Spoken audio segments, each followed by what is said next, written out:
It's not a question of if this renovation expansion will be needed, but more of a question of when. The longer our student body waits to act on this need, the more expensive it will be for future students. The estimated cost to renovate and expand the UCen 4 years ago was roughly $20 million. Today, 4 years later, the cost has increased to $48 million. If we don't act soon, future students will end up paying a higher price for the same renovation. Thoroughly planned with student input, the NewCen's design is intended to foster connections among students, faculty, and staff, and provide countless learning opportunities outside the conventional classroom, and its impact on UCSB students is meant to extend beyond their undergraduate years to last a lifetime. So that's essentially the breakdown of the plan, and then now I'm going to hand it off to our amazing architect, Jean Gaff, from Pfeiffer.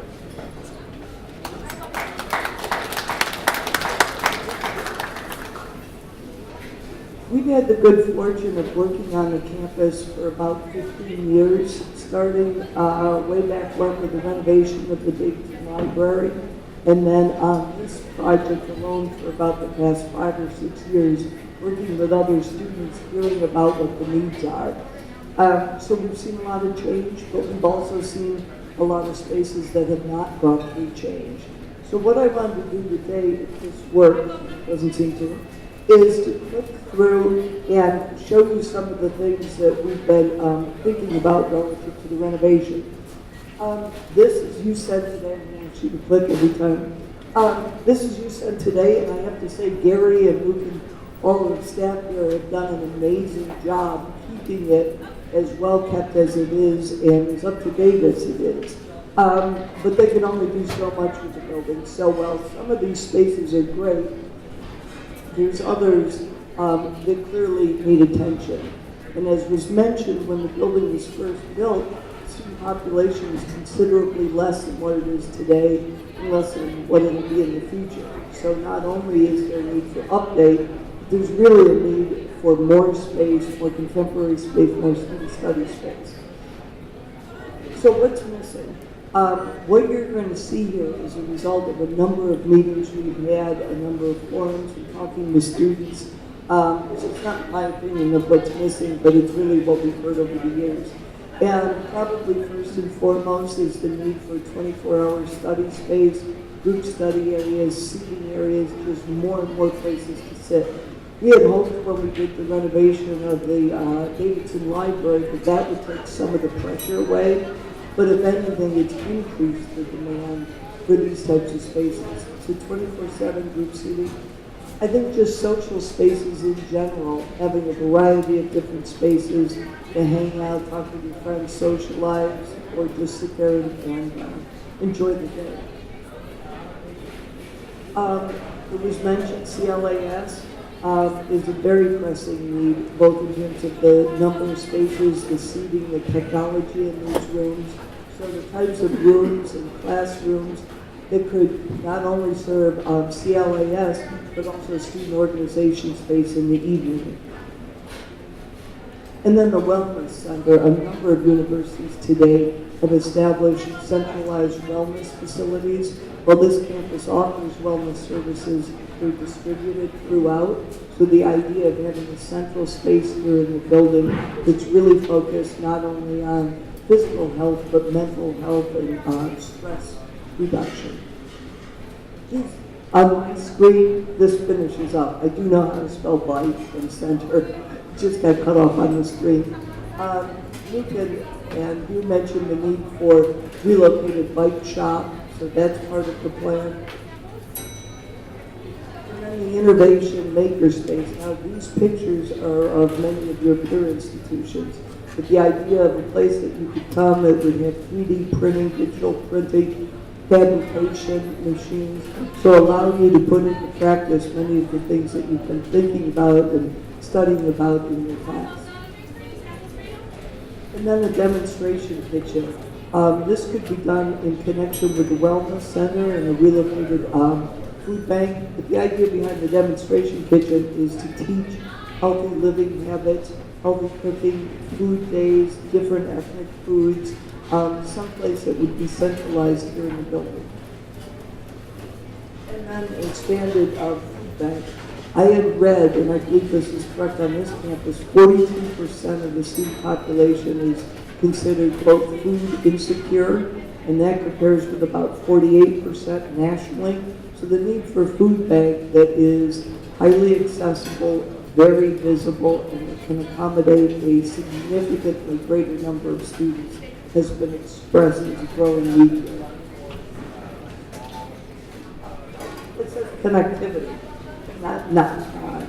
But one of the challenges, and you'll see in a minute, for those of you obviously that use the student center, you understand that there's very little connection from one part of the building to the other. So making it feel much more integrated is a key part of the plan. And then the infrastructure, I think everyone has hit on that already, but you can't just provide nice spaces if you don't provide the infrastructure necessary to support them, and also to be sustainable, to be environmentally sensitive as you're putting in these new building systems. Right now, this is a building that feels like 4 separate buildings, if you will. You come in by the bookstore, that feels like a building. The hub feels like a building. Or the pavilion feels like a separate building. And the multicultural center AS students feels like a separate building. If you didn't know better and you were blindfolded, each building seems very separated. And the goal of this is to make it much more integrated. It has 3 to 4 multiple entries. So again, there's not a clearly identifiable front door. There's several front doors. So that leads to the disjointed character of the building. And then there's several smaller building entries. So you're not getting the real sense of arrival or destination that you might have with other buildings. So the idea behind this is the existing layout. So where you are right now is in the lower level here, is the orienting south. You've got the bookstore, you've got the digital printing, Berwin Pavilion, and then AS government offices in the multicultural center. In the future, this would all be integrated and all be connected. So all of the walls and the corridors that connect you from one building to another would be drawn, and all of the areas shown in the yellow-green would be social space. And I'll walk you through that. So it's connected from one end to the other, with 2 clearly identified building entries and then a clear circulation path that would, instead of coming into the building now as you do up here, you come down the stairs, you would instead circulate through the building with a new grand stair and expanded entry here. And imagine this would all be seating around the edges looking down. These are just some images. Also included in this would be group study rooms along the edges. Meeting rooms and class space. We would be renovating the meeting rooms on the lower level of this building now, but also adding a number of meeting rooms throughout. This area here somehow is black, good at each one. So here would be a large Senate chamber room that would seat up to 50. So some meeting rooms in this area here. So right now this is sort of closet area, blind area, butting up to this. So we have a new 2-story building here that would be entirely dedicated to class and meeting room space. I don't know why these are dark, they're not on my screen, but in any event, the idea would be the hub area here would be expanded, and this area here, which is great because it's right there and underutilized, would be a pub, and that's one of the things that's been talked about for a long time. How that would be operated, the age restrictions would need to be worked out, but the idea that there's a social hub in the building. And then the idea that on the upper level here, the upper level where currently the food bank is, would be renovated, and that would be student organization space, most likely EAB, and some administrative space. So the second floor would also be fully renovated. And then along the ground floor, upstairs, you know the arcade that runs past the building? Imagine that's all filled in. And one of the key spaces would be that maker space that we were talking about. We're calling it an innovation lab. And these are just some very basic renderings. And I should preface this. This is all conceptual, it's not a design, it's just meant to convey how this building could be renovated in a much more aggressive, dynamic way. Expanded relocated food bank. This would be right off of the pedestrian mall, upstairs again in a filler space. The idea is to make the building much more transparent. Right now you have little idea of what's going on behind the building walls or the arcade, but imagine that this is all glass and you can look in, you can see the demonstration kitchen, you see the innovation space, you see the 24/7 space. So there's a real integration between indoors and outdoors. And then the demonstration kitchen. So all of this would occur on the first floor, the upper level here, in the area that's currently the arcade. So that would be a much more dynamic environment on that level. And then the new wellness center. And what's great about the wellness center is it would provide not only the services, but a space for meditation, a space for yoga, stress reduction, maybe some of those sleep chairs, chairs. So if you wanted to, rather than sleeping on the couches here. The idea is that all those services would be centralized here in the building in a very relaxing atmosphere. And then outdoor kiosks. So part of this, you notice if you walk down the library mall, how active that is and how there's so many students hanging out outside. Right now, if you walk down this mall, it's really transitory. There's nobody stopping, there's nobody hanging out. The idea is to, on the other side of those big registries, I believe they are, is to have some kiosks. And one could be a coffee kiosk, a food kiosk, an outdoor study kiosk. This is actually the idea of a glass outdoor study kiosk, which is called the Oval Study, and it's at USC. The idea of having more activity outside as well as within the building. And these are just some sketches about giving the building a new identity. This is the existing entrance into Corwin.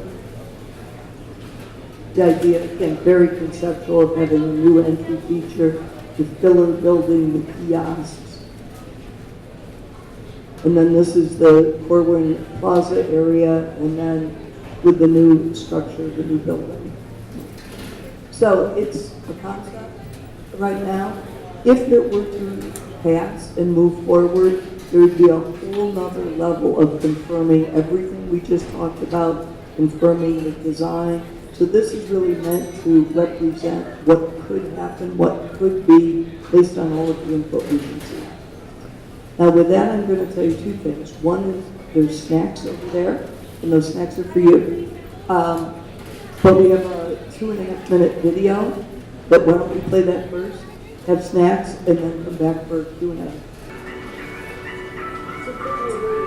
Okay, so sweet. So now we're back at it after a short little break for snacks. Thank you, Dean, for your presentation. That really helped out a lot. So again, my name is Hugh. I'm your student body president. After seeing all this, you all are now wondering, what is the evaluation of the NewCen in terms of its cost? And so the way it's currently structured is that students would be investing $21 per quarter for the first 4 years. And after that, it will rise to $96 per quarter once the new building opens in 2022.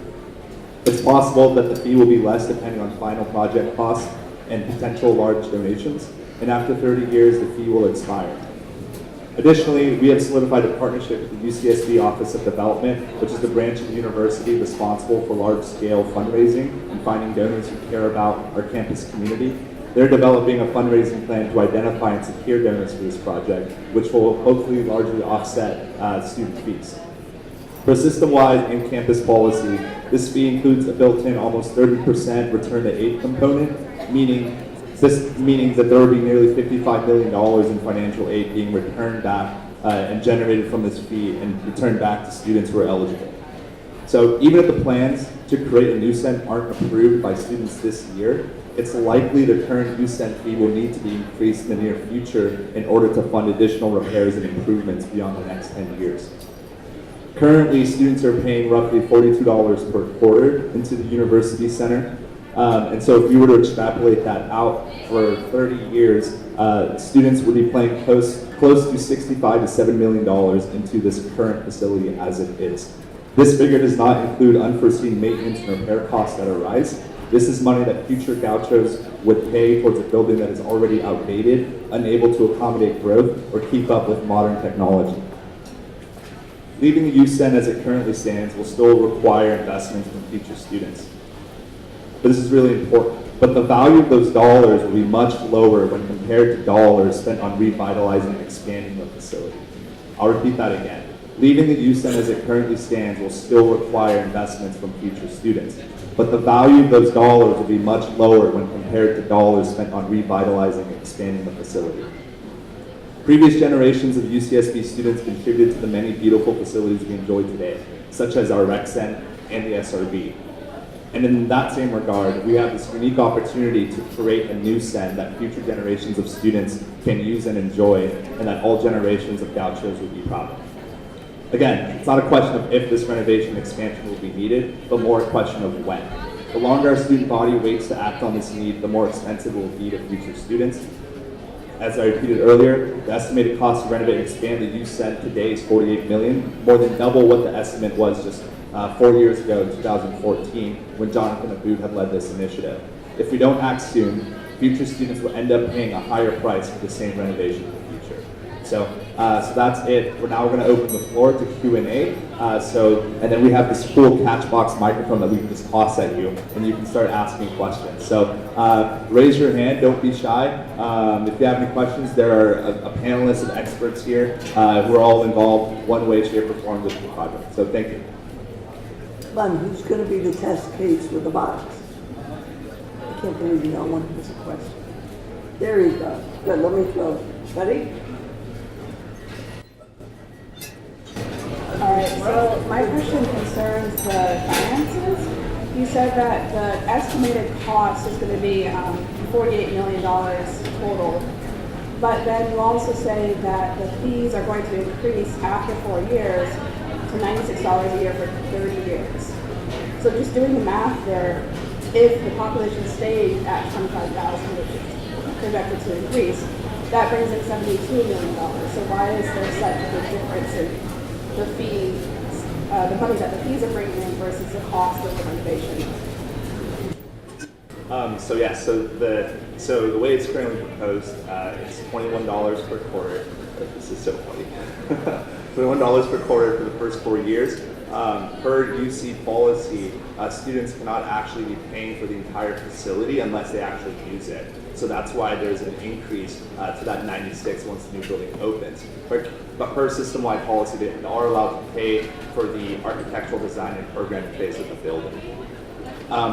The entire 96 comprises of different components. As I mentioned earlier, 30% of which is returned to aid, which means that $55 million over the span of the fee will be returned back to students. The other portion also includes the $48 million, which is just the raw construction and planning fees associated with it. And then there's also operations and maintenance involved as well to be able to sustain the building, be able to provide increases in minimum wage for student, while also being able to employ more student workers and staff as well in the facility. Additionally, part of this calls for, again, like any facility or any home or any car, you have to pay down the debt. So the idea is that students will be taking more ownership of this building, so that's why they're paying it down that way. So. Yeah, just to add to that a little bit. So it's the way we finance our projects, and so say 48 million, it's similar to a home mortgage, except on a much larger scale here. And when you finance something over 30 years and you add up your total payments over 30 years, it's a lot more than the initial sticker price of that. So it's almost a 2-for-1 type of thing where if you borrowed $100,000 against a home loan, you looked at all your payments over 30 years, at the end of that you probably would have paid close to $200,000 over that time. So that's a big piece of it. There, within the fee, there's a $15 per quarter fee for operations. So that's the incremental utilities and staff and other things. So that's above and beyond the 48 million just to rebuild things.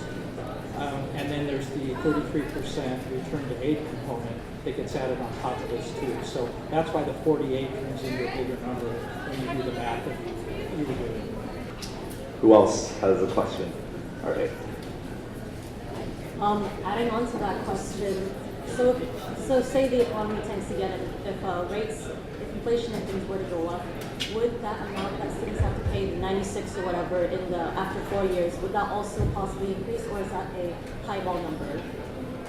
So the way it's modeled right now is like a home mortgage. We model things at a 30-year fixed loan. So that payment, which is the bulk of the fee, is fixed for 30 years, unless you refinance to something that has a fixed amount. So it's not subject to inflation. Okay. The $15 operating fee is part of this. We assume that goes 3% a year because salaries are in there, utility costs, and things that go up. So the bulk of the fee is fixed. And also just to add on, that interest rates right now are currently at historical lows, and it's not going to remain this way forever. So the longer the students wait, it's, again, as I mentioned earlier, it's only going to get more expensive as time goes on. I was just wondering why the university is not paying for the raising of the students' paychecks. Like the students shouldn't be paying for the raising of the students' paychecks, if that makes sense.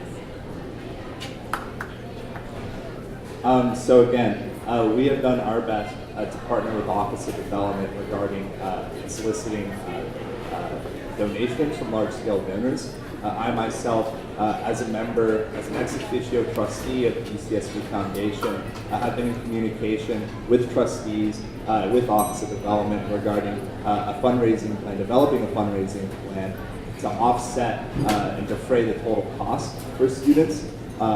Also, when we look at other UCs, typically the university centers, aka the student unions, are owned and operated by the students. And so this idea to renovate and expand it is to increase student services, student resources, and to create a more student-centric facility as it currently stands.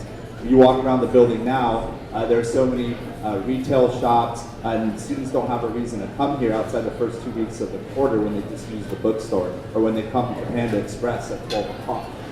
And so the purpose, again, this is a standard process that other UCs and others, students at other UCs do in terms of paying for their own university center because they do own and operate it. So.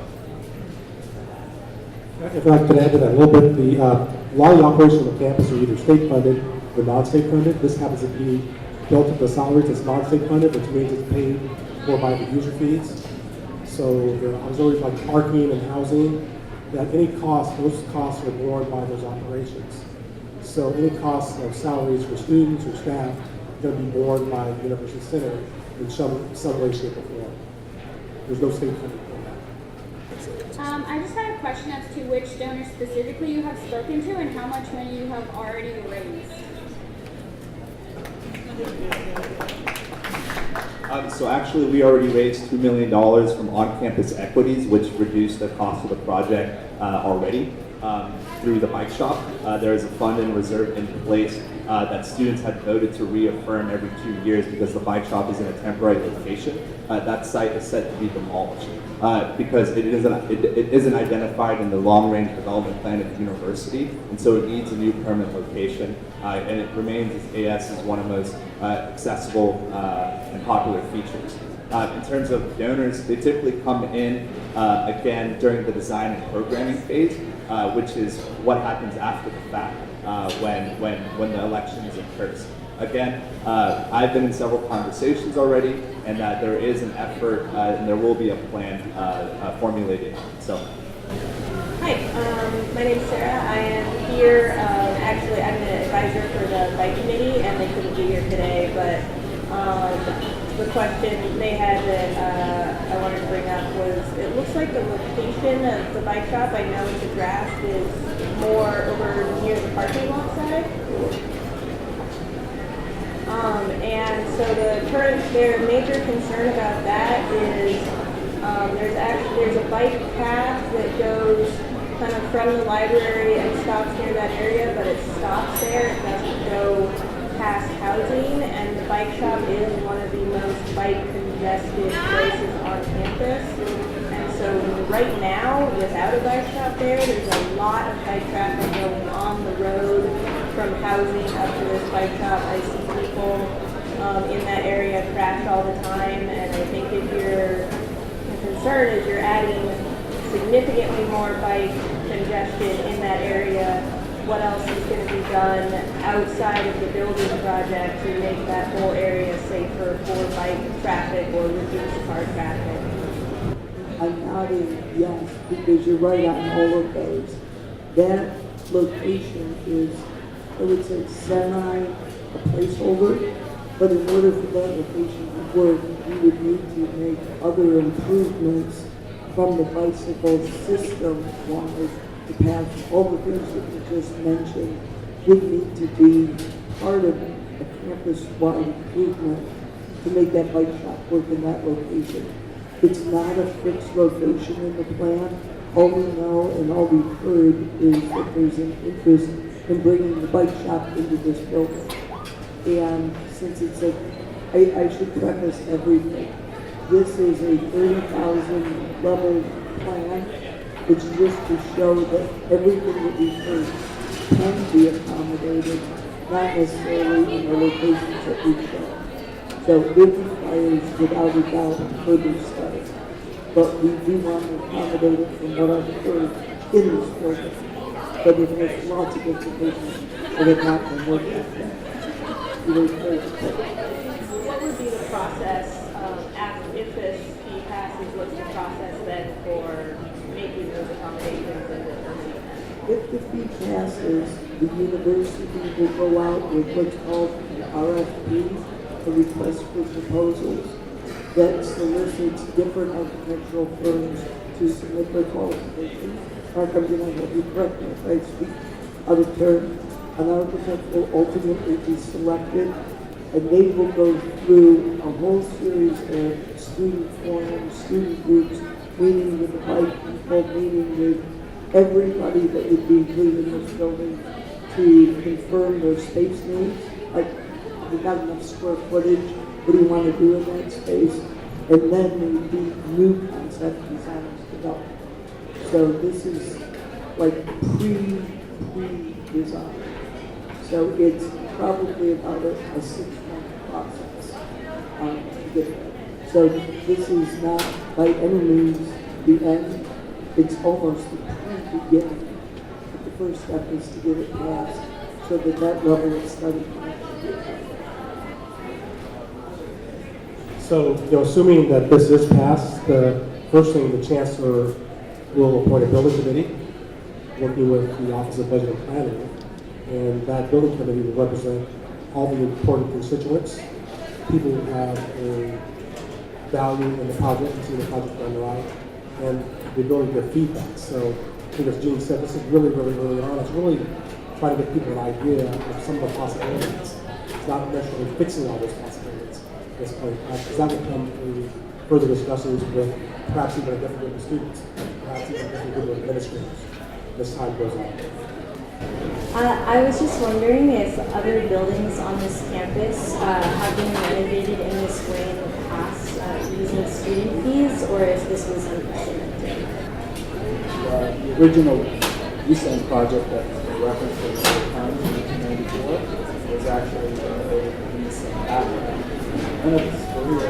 None of us were here on this day, really this year. But the description that Gene Gatt gave with regard to how the planning would actually unfold, that was actually done for the improvements that we're seeing. So indeed, this process has been done before with student fees paid for by students.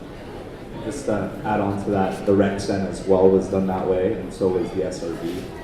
Also, Berkeley Student Union, UC San Diego Student Union, Riverside Student Union, practically every student union in the UC system was done this way. So. I just first want to say that I think this is a great idea. We'll do a lot of good things for our campus, and I was just curious about how the actual like design and planning will go if it's passed moving forward. Willie Brown actually gave a pretty good summation of that, but the nutshell, the idea is there will be a building committee established that will work with a group of students, faculty, and staff to understand what each of the facility requirements are, beginning with the information that has been previously developed, the materials that the architect shared today would be a place to begin the discussion. From that discussion, individual details would be described and defined for each of those components, whether it's the food bank or associated student offices or the bike shop. There will be detailed analysis done to make sure that all of the requirements that are needed to make those facilities work are understood, so that when the design of the building or the improvements are done, there is an explanation for the designers to know I need to provide this, and this. So that's the part of it. The second part of it is to make sure that the spaces can be done within our budget. So the design, the project has to sort of fit within the confines of our budget. So during the program and design phase, there will be a continual analysis of the budget to ensure that we're budget on. I'm curious how many study rooms are going to be added with this new plan? I would say yet to be determined. All we know is that there will be group study rooms. I think that's what comes in the next phase for us to hear from you all. How many group study rooms you want, and what does that take from? So we have a lot of social space, a lot of seating. We can carve that up really any way that you all desire to. Read at 5, at 10. My guess is somewhere in that range. And then my next question is, for CAPS, it's right next to the Career Center, and every time I need to go to CAPS, I see the Career Center, and especially as a graduating senior, I have like anxiety attacks in the Career Center. How are we going to address on, creating a better wellness center with this plan, and then separating? In my mind, I think a better idea is to separate Career Center from CAPS and to create a better psychological space for students. I'm Margaret Ford, I'm the Vice Chancellor for Student Affairs, and CAPS and Career are in Student Affairs. So we've been looking at how to make a better space for students with CAPS and working with the directors. So we would be very much planning for any space that is in this building for CAPS to make sure that it preserves the privacy and confidentiality that students need from council. We've recognized that as a problem with the current building. That building is also something that was done over 20 years ago at a time when people thought about counseling in a very different way. So I appreciate your identification of the problem, and we know we need to improve that. And we're also going to try to improve it with the current building that they're in, too, as well as any spaces added here. Hello, we're with AS Program Board, and we, as well as other student groups, host multiple concerts and events in the hub area. During this proposed renovation, how long will this area, as well as others, be affected, and will there be alternative spaces provided for student-hosted events and activities? I'll answer it. But Gary should probably answer it. I'll just make a general statement.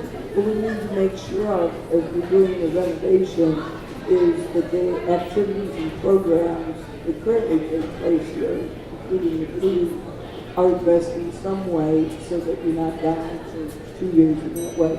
I'll let Gary say this. Hello, we haven't actually addressed that yet. I thought about some ideas of what could be done. One of the big examples, if you were here over Deltopia weekend, Sport Plaza was used for a true concert event that was wildly successful. One of the things could be that the campus will help us determine locations that we can move some services to. Perhaps we could put a temporary tent in the Sport Plaza and use it as a venue for events. That's one idea. There might be other places that we could do that. There are things like the MAC that are used all the time. Perhaps they could be used. But I think that will be the campus that will help us determine where we can relocate certain operations. Because it includes meeting space, it includes event space, Corwin Pavilion, where do you have events of that type. So I think there'll be a combination of temporary facilities and perhaps other facilities that are able to be used as well. During the 1994, I believe 1992 to 94 renovation, this building was kept open. So there There are teams of architects like Gene that tell you how to do that. If there's a real priority for keeping access to certain areas, that's something that will be part of the planning process as we move through the building. It'll be difficult, it's always hard the buildings under renovation to keep things going, but people find a way to do it all the time. Airports do it all the time. You've got a major airport that can go through now that's not being fully renovated, and you just kind of navigate your way through it until it's done. Also, and to add on, I've been communicating with Tarush, the head of program board, and he has been supportive of this project as well in terms of how the renovation of the hub would improve programming in this area for students and improve programming for program boards in particular. So I have a question. Why was this project picked instead of choosing another project that wouldn't involve increasing student fees? Well, this has been a series of consultation over the course of 6-7 years, utilizing survey results, consulting with students and groups, and this is how we developed and formulated a plan based on the growing need and emerging need for more vital resources such as CAPS, such as CLAS, such as health and wellness, such as the need for more 24-hour study spaces on the campus. When you walk to the library now, you can't find a spot to study, and it's only the second week of the quarter. I wouldn't say that we randomly picked this. Surveys have shown and architects have shown, they can probably speak to this, that this is a site because this site itself is an underutilized location. As I mentioned earlier, students have no reason to come to the University Center outside the first 2 weeks of school when they go to the bookstore and they leave. But that also has now proven to be a problem because all things now, textbooks, etc., are now digital. So there's no, the need for going to the bookstore is now decreased. And so now it's just family and visitors who are going there purchasing UCSB dad nuts. So our general body and our campus, we need to recognize this site has limitations, both in terms of the underutilization of its space, but also the infrastructure deficiencies, which have proven to be a safety concern. Last week, the ceiling collapsed, during finals week last quarter, the ceiling collapsed and narrowly missing a student. And we were fortunate that no one got hurt, but the longer this continues to happen, it's only going to get more expensive as time goes on. So students are already currently paying into the building, and the value of those dollars are less than the value of the dollars that was spent on revitalizing and expanding the facility to accommodate the growing needs of our student body. Hello everyone, I really like this project and thank you for all your hard work, but as a student I feel like there's not a very central place to hang out. I was wondering if this new UCen is going to be a more student-centric university center. Yeah, so 100%, I totally agree on your sentiment. The whole purpose is to turn this into a student-centric facility by accommodating and centralizing all these services into one location. If you think about when you wake up, you go to the arbor to grab coffee, and then you go to the library to study, and then you have to, walk all the way to CAPS. That's 3 different locations that you have to walk to, which kind of wastes time out of your day that's kind of inefficient to do so. So with the proposed creation of a health and wellness center, the innovation lab, 24-hour study spaces, improvement in food and restaurant food options, creating more CLAS, expanding CAP services, and putting it all in the university center as part of the NewCen, our NewCen. What we're doing is that we're streamlining the way students access those services, thus increasing utilization and their efficacy, which will improve the quality of life on our campus and make this the central hub and beating heart of student life. Thus increase, that will only improve the reputation of our school and the value of our degree. So. I think one of the things that Gene put, I don't know if you were here when Gene did her presentation, but when he did kind of look at the overall schematic building, it really is 4 separate buildings, so there really is no flow in the building. So I think the idea of having a really student center makes this one building rather than 4 separate pieces, 4 good pieces, but 4 very separate and distinct pieces. So the idea is that it will have a lot of opportunity for different things to go on as the building becomes one integrated space. I have a question again about fees. With the fees that are going to be in place, would there be exorbitant additional fees for services that are going to be in the new UCen, like the innovation lab materials and transfers and the demonstration kitchen and things like that? Would there be fees for students to use those things? Yeah, so all the new proposed services that are being created and provided are already built into the cost. So all the services would be available free of charge for students to utilize. So just the way that they're currently offered, such as CLAS, health and wellness, those are all free services already, so they can apps as well. Okay. Hello. So in the interim period of building the new UCen, there are going to be areas that are going to be displaced, such as student jobs and study centers. What kind of accommodations are planned for like these study areas and these student jobs that are displaced as the building is being renovated? Again, I don't think those have been identified yet. We need to wait until we know what the construction project entails and what the schedule is for it, what areas would be available to be open, what areas would need to be closed, how long they would need to be closed for. And again, I think there are multiple facilities on campus that can accommodate any crunch or any pinch, other activities. So the event center, perhaps we are able to use parts of that to back. Maybe it can be utilized for certain things. There are other areas that could be identified. There might be some temporary facilities, but none of those could really be identified until we actually have the project and know the details. And these areas of identification will be done through the committee that was mentioned earlier, or is it a different form?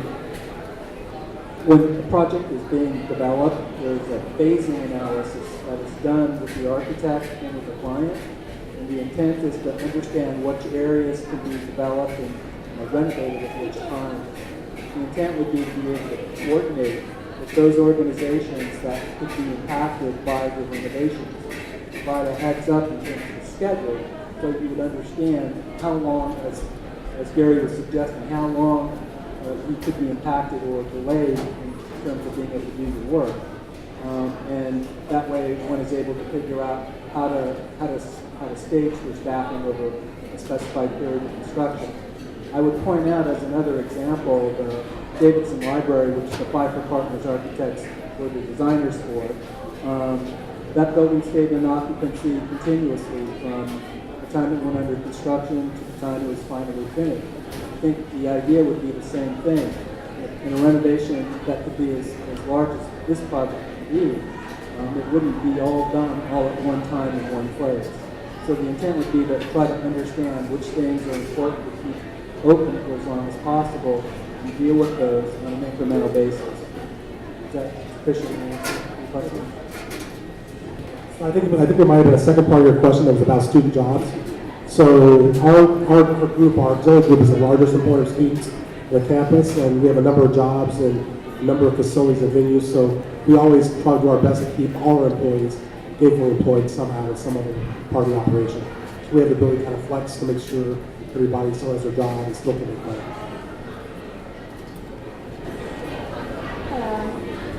I was wondering if one of you, I'm right here, if whoever has the answers could clarify what the expansion of CAPS means. So would you be providing more funding for that, more spaces, more offices, more psychologists, a better reception area? Just a clarification on that, please. Well, so what you said about a number of the very specific questions is some of that is to be determined by student need, but I think the need right now is for additional office spaces for students to see counselors, because we've actually expanded CAPS counselors beyond what we accommodate in the current building. So I think we'd be looking at additional offices, and there might also be some additional hours that the counselors would be available for students. But a lot of that would be determined by what students need. Yeah, so to add on, part of the reason why wait times to see like psychological counselors are so long is not because of the result of a lack of counselors, but more so as a lack of office space to accommodate those counselors. And so under these proposed plans, we're creating a health and wellness center, which I believe has among the largest square foot that is being offered as a part of the building plan, or at least the conceptual plans currently. In addition to being able to expand the mental health peer counselor program that's through CAPS, which provides an opportunity for students who, if they don't want to see a professional counselor, that they can be able to see and talk to their peers who they might feel more comfortable with. well. So the idea of the Health and Wellness Center is preventative mental health, so that you don't ever have to reach that stage of crisis by being able to have a center where there are massage chairs, aid chairs, meditation and yoga rooms where you can relax and reduce test anxiety, social, physical, and mental stress as well, in addition to expanding CAP services. Hi, my name is Jolly Carlton Career and I'm an RA at SanCat. My question for you is just how have you involved student organizations in the decision making of this NewCen? Right. So the process started about 6 years ago with then AS President Harrison Weber. This process over the years then translated to then AS President Jonathan Abuda, and then on to me. It's almost a 6-year period of consultation with different student clubs and organizations. When we started this, when we reached out to the Office of Budget and Planning, I believe in October, we started the process by having student groups meet with the architect to relay their space needs and concerns, which were then identified and also reflected as a part of the plans. As you see, part of the plans calls for creating a 2-story liner building for student clubs and organizations. Currently, there's a big space need for student clubs and organizations to meet. They're always competing for rooms to utilize, whether in the UCen or in other spots. But the idea also is to create a centralized location and more meeting rooms on campus to keep students in a safe and secure location and off the streets of Isla Vista where they can engage in dangerous activities. Yeah, also the Division of Student Affairs did a space study and solicited student input. So that was one of the ways that we identified some of the things that students felt that they needed on the campus, and also resources that they wanted more of, so including CAPS and health and wellness and campus learning assistance services. So the Division of Student Affairs also did a space study that data is also being done at this point. Just finally add that over the past 6 years, we've had several student forums, including right in this space. But this is all building up to the referendum. I think once this passes, there will be all of those meetings again. So it's not like the meetings are over. They haven't really begun yet. So once the referendum passes, all of the student organization groups will have significant input into this. So it's at the beginning. And to add on to that, we released a campus-wide survey which received approximately 2,500 respondents from undergraduate students as a part of this consultation and reaching out and being able to collect feedback from students regarding what their needs and concerns are and how to best address them. Additionally, as a part of this process, we had to go out and collect signatures. As part of collecting signatures, we were able to educate students and again also taking their feedback and concerns while also being able to move the process forward. So in full and raw numbers, we've penetrated almost 20% of the campus, and we're being able to continue to be able to identify and reach out to as many students as possible. The whole idea is to be as transparent and as best as we can, and to get out all the collective information that we have so people can learn more and more about the project as well, and also how they integrate and influence it. So going back to the survey, I know that you released the survey earlier in the year. What are some issues that came up because in the survey, and how have you worked to try and address them?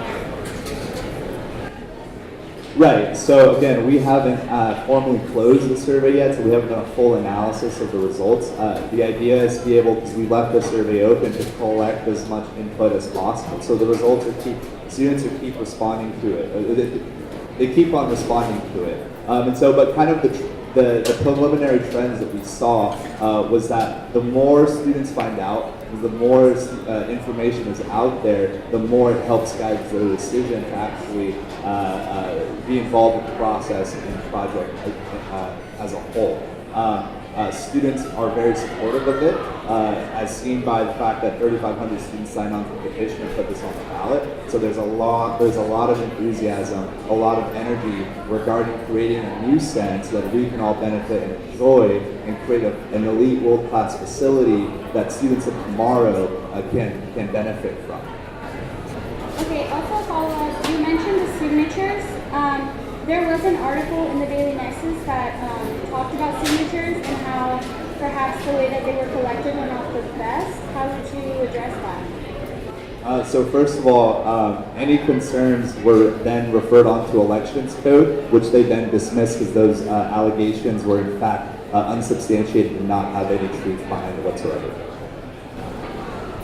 So I have a question. Have you taken into consideration how this increase is going to hurt marginalized communities, especially communities that are dependent on FAFSA, dependent on scholarships and grants, and how this tuition increase will not solve student fees will hurt students? Like many students at UCSB are food insecurity. They're choosing grant over food.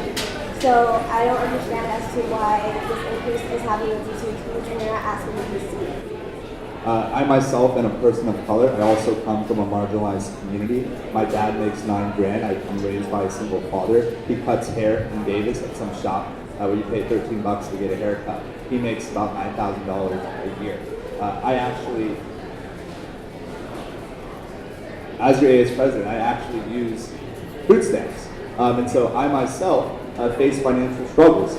But part of this fee has built in $55 million return to aid component to subsidize the total cost for students who are eligible. So students like myself who are in this financial situation, our tuition and fees are actually covered for because we qualify for all need-based financial aid.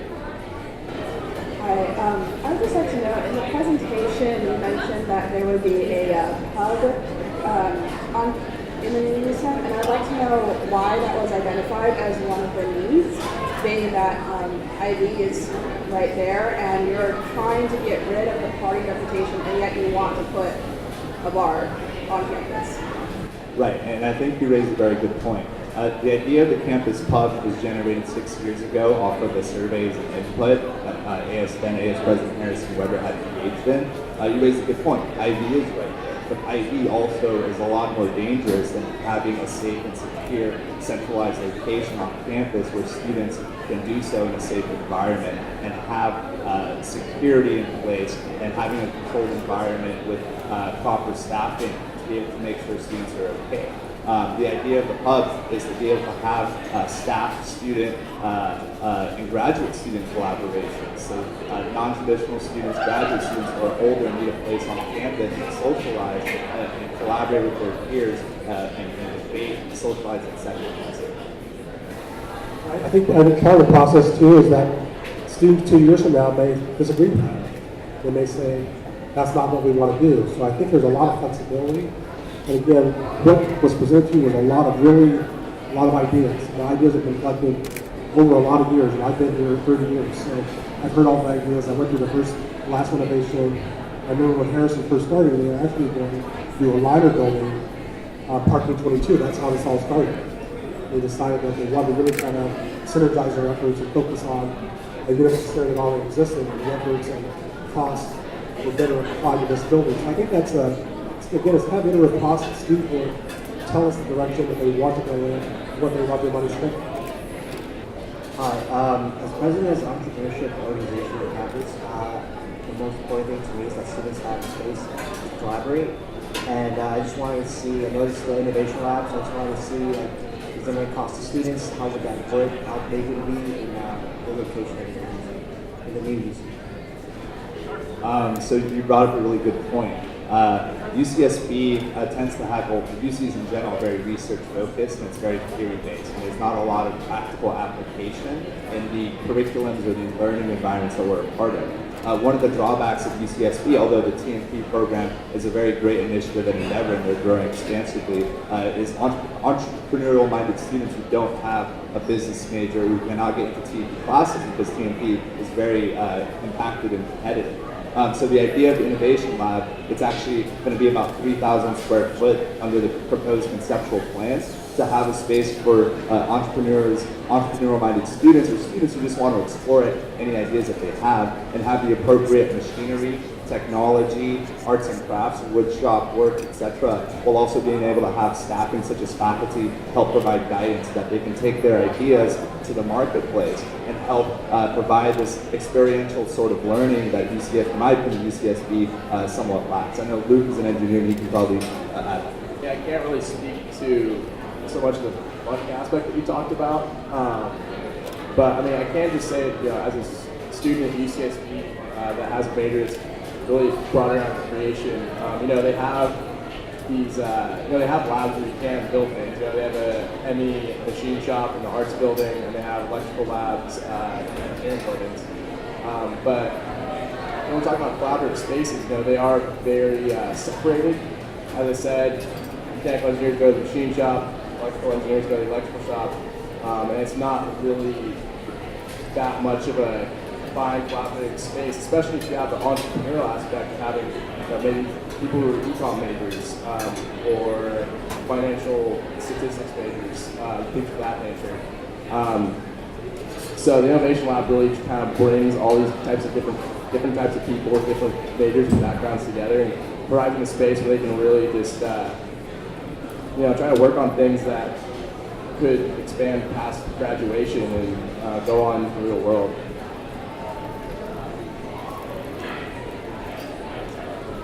I'm the next speaker here. So to address that point, when you are collaborating about a project between mechanical engineers and electrical engineers and sales personnel, people who are into marketing,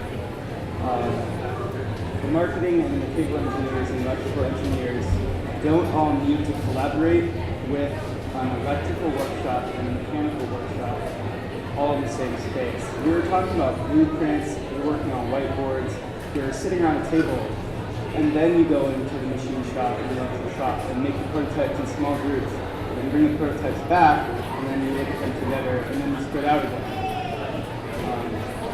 I don't think that having a whole new building dedicated to bringing these workshops that already exist on campus into one space is necessary.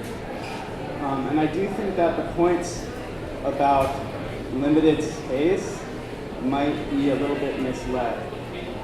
If you haven't noticed, just this past year, there's a huge space in the music library that just got opened up and is mostly empty. It is at least 3,000 square feet, at least 30 by 100 feet. And there were signs on it for a quarter, being like, if you have ideas of what to do with this space, please let us know. They moved the entire annex of the music library out into a different annex that's not open.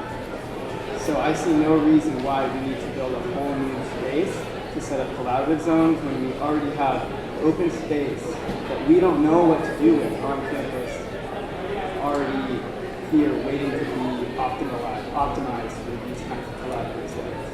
And I understand that people want to be able to work close together, and spatially be able to go to workshops and come back together. But I also like to be able to spatially go to my sociology class and then make it to my organization's meeting space rather quickly in the next 10 minutes. But I can do that. And we have a very small campus.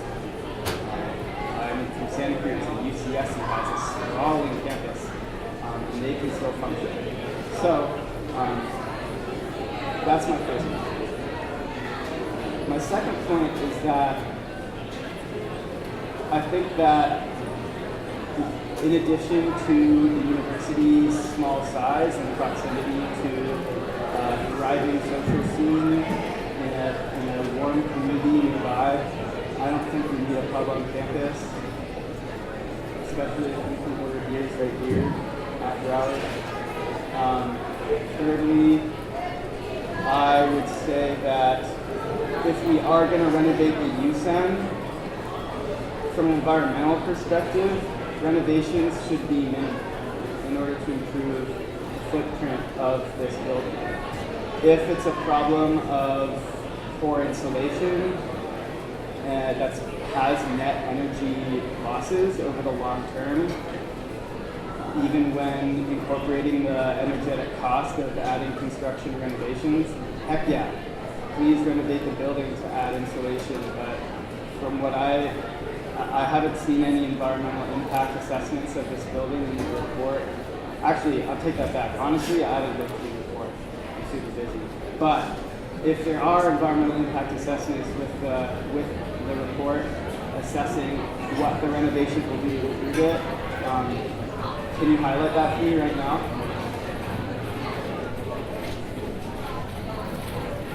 There has been no environmental impact report because there's not a project yet. And I think this is about determining whether or not there is a project. Once that's determined, what goes into the building is the next phase. This is all high level to show you the breadth of types of spaces that could be accommodated, the breadth of what you could do in terms of renovation and expansion. To show you a menu of choices. Once this referendum passes, all of those issues get revisited, whether or not there should be an innovation lab, if so, how big, if so, where, if not, hub, yes, no, maybe. The most sustainable thing you could do is renovate and use an existing building footprint. Absolutely, and I think that's our going in position, make the most of what you've got, and then, if you don't have enough room, expand, but do so judiciously. So I hear all your points, and once this becomes a project, all of that will be taken into consideration.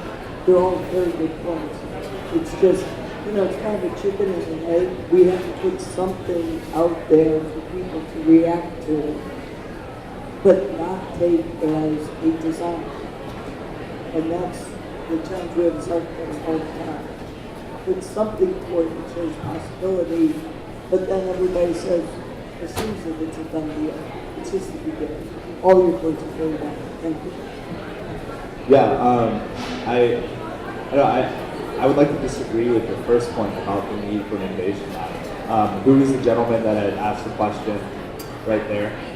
You're the president of the entrepreneurial fraternity, correct? So do you feel that there is a space for entrepreneurial-minded students to collaborate and to take your ideas to the marketplace? So I think at this moment in time, entrepreneurship is kind of growing here and moving towards kind of unifying it. The reason I'm very interested is because, again, we're bringing it to the center of campus. Entrepreneurship kind of has been in the shadows, and I'm trying to work to bring it to the forefront, especially how even in Santa Barbara proper, downtown, there's a lot more culture for it. So bringing it here, I understand there's different locations like Museum Lab, Hemlab, locations like that where, yes, the grunt work is done, but as entrepreneurs, the term is defined, people that bring resources together towards a common goal. And to do that, you need them all in the same location. With whiteboards, with desks, that are able to do that. So I think that's what we need here, and I'm very interested in Renovation Lab as a resource for them in the future. I don't think that even in the music education, I wasn't even aware that we did have to start a weekend there for one of our events, but again, very highly preferred, and I think we need to work hard as a university to bring it to the forefront, because that's really what we want to do. And then, thank you. And then secondly, on your note about the environment, the core infrastructure and the core mechanical systems of a building haven't been upgraded since it first opened in the 50 years ago. So all these mechanical systems are basically obviously using technology that's vastly outdated. And so part of the NewCen proposal calls for a complete overhaul and an upgrade to meet today's modern efficiency standards. And so under the new proposed plans, the building and per campus policy will be at a minimum of LEED certified silver. And I know there are plans to push for it to be gold as well as possible. So again, this would actually reduce the environmental footprint of the university center. So continuing on the theme of connectivity and bringing more spaces together, I was wondering how that's going to be applied to associated students, which I know I saw it was also included on that. Associated students is a great resource and supposed to be an advocate for students. However, a lot of people outside of the association don't know much about it at all. So how are you going to make that space more visible to students who are not part of the association so that they can both participate and maybe get involved if they're interested in the student group? Very good point. I apologize that we didn't put that into the presentation. The thought is instead of looking at a new entry door that would be immediately off of the pedestrian mall, right now you have to come through into Cortland Plaza and then go in the front door, but it's making the edge right along the pedestrian wall, potentially putting an entry there and making it much more visible. So thank you for reminding me that I did not see that one. That is part of it. Also, part of the idea is that the AS services different entities are scattered across campus and also located in Isla Vista. Part of this plan calls for centralizing as much of the services as you can to one location where all the different students who are involved with the different VCUs and entities can really integrate and collaborate together. They can just go right next door. Additionally, Senate meets every Wednesday, obviously you know, in the Flying A room. I was there last night and I couldn't even get a seat because they were so packed. And so part of the plan calls for creating a professional Senate chambers, much like that UC Berkeley has at their student union, but also being able to, and it would have the appropriate technology, seating, and nice available space available for as many members of the public to come and watch and hold their public or their elected students accountable. And so outside of that, outside of the Wednesday night, that professional meeting room, that Senate chamber, council, whatever you want to call it, would then be open for other sorts of professional clubs and organizations, such as IFC, Pan-Hellenic, the Professional Fraternity Council, the Multicultural Councils as well as many other professional groups who do want to utilize very functional and large professional meeting room space to conduct their activities. It would only enhance and grant their ability to function even better to great serve the needs that they serve, to better serve the needs of the students that they represent. So yeah. So in 2012, I won the New Venture Challenge. It's an entrepreneurship competition at my city college. And now I'm here at UCSB as a biology major. And I just wanted to comment on how there isn't, they do have labs around campus that are specified to these individual needs, such as chemistry, such as biology, such as chemical engineering. They have their own individual labs, but what I'm trying to wonder is there a place on campus where all these majors can come together, combine their specialities, because that's what I learned as a biologist, is you combine your specialities into one study. Is there a place on campus right now that we can do that as students?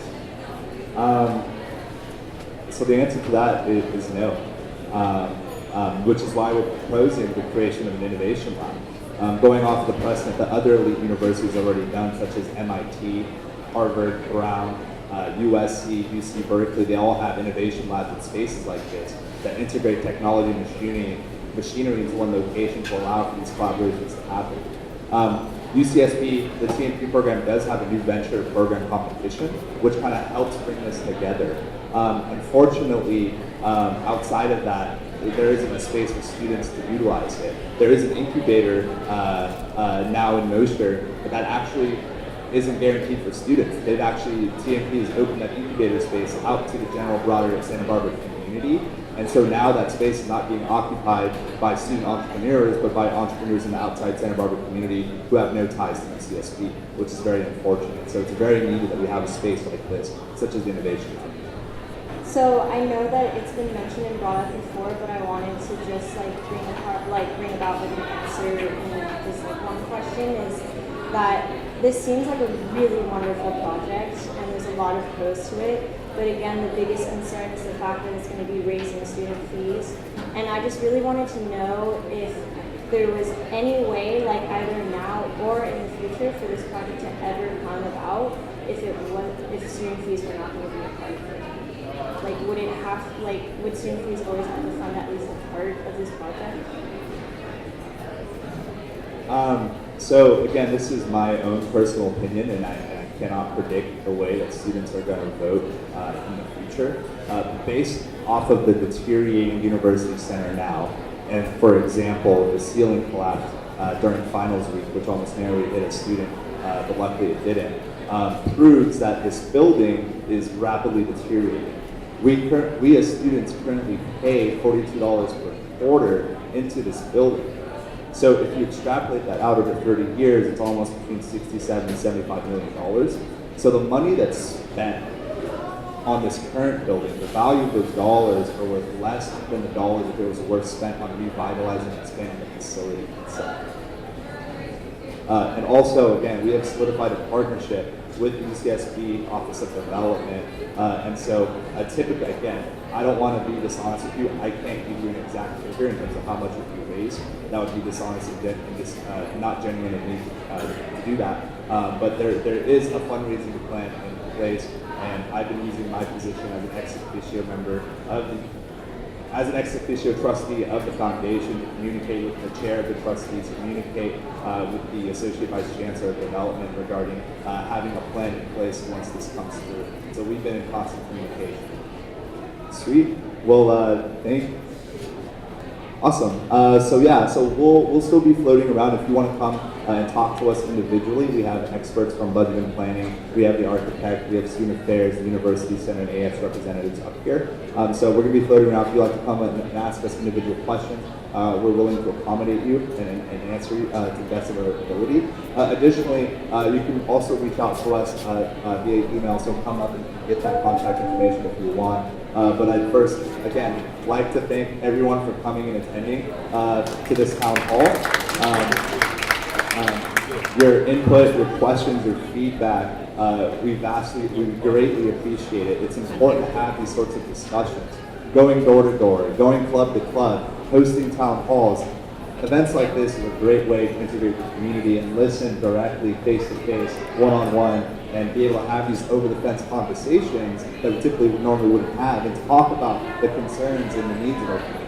And so, again, thank you all. I'm really excited that students have a thrilling opportunity to vote on our NewCen proposal, which will greatly improve the quality of life on our campus. So voting begins on Gold April 23rd to the 26th. So I encourage you all to go to the website, watch our video when they become online, when they get online, and be able to make your own educated guess, or make your own educated opinion, and be able to vote on this as well. So thank you all.